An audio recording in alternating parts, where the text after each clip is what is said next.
So about the hidden anime genre, there's a lot of rabbit holes to go down in anime. Say you wanted somebody to recommend you a shonen. The most common shonens out there are the fighting based ones, stuff like Naruto, Bleach, and One Piece. But there's also comedy, romance, psychological, pretty much anything you could imagine. There's lots of rabbit holes you can go down with all the kinds of animes that are out there, even the genres that aren't really a thing, like isekai. One day isekai just turned into a genre of its own, which goes to show how much people just pump out the same shit. They created a genre of their own by accident, so pretty much anything can become its own genre, if it has an influence. With isekai they made an influence with their numbers, just shitting out more and more with every season.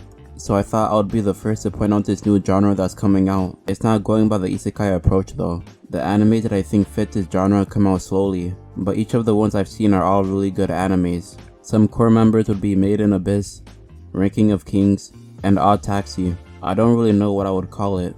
Chibi Seinen, I guess.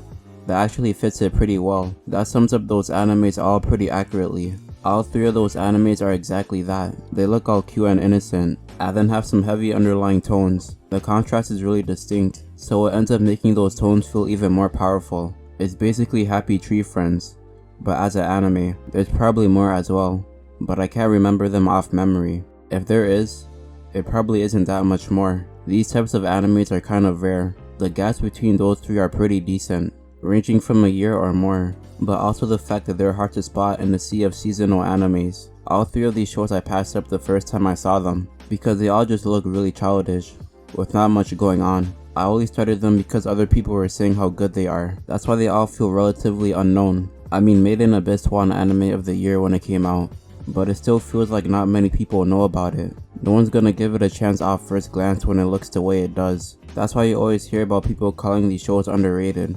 Made in Abyss is at the same time the most childish and fucked up anime I've seen, and they aren't just dark without any story direction. It might cause a little shock factor at the start, but if an anime is just about showing you gore and messed up shit, you're probably gonna end up being tired of it eventually. But all three of those animes have interesting stories and characters. Made in Abyss honestly has a world that's comparable to One Piece, in how big and open it feels. It feels more interesting than the One Piece world in a way. In One Piece they travel around the world, but most of the islands they go to are already established kingdoms. They're basically on a tour. It's exciting, but you don't expect them to run into some undiscovered island. In Made in Abyss you get a sense of fear added onto that excitement, because we've already seen what kind of stuff can happen depending on how deep you go. The layers feel like they have their own laws of the universe, and you have to figure it out without accidentally killing yourself.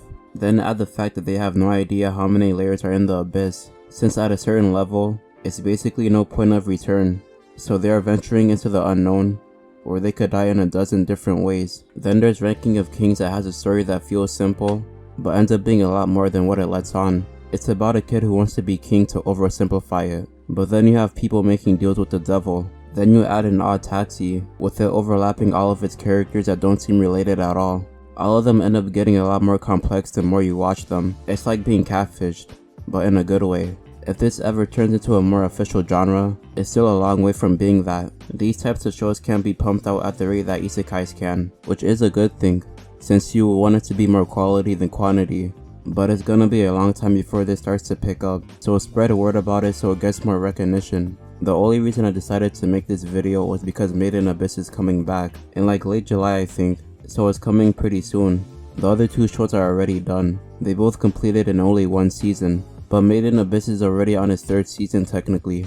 We had the first regular anime season, then we had the movie that came out like last year. It has 3 movies but only the last one is canon. The other 2 are separate from the story, basically what Demon Slayer did with Mugen Train.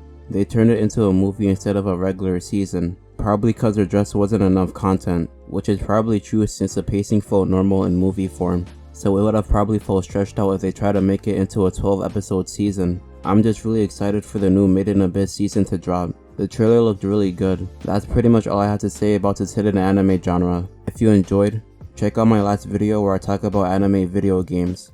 That's all I had to say though. Peace.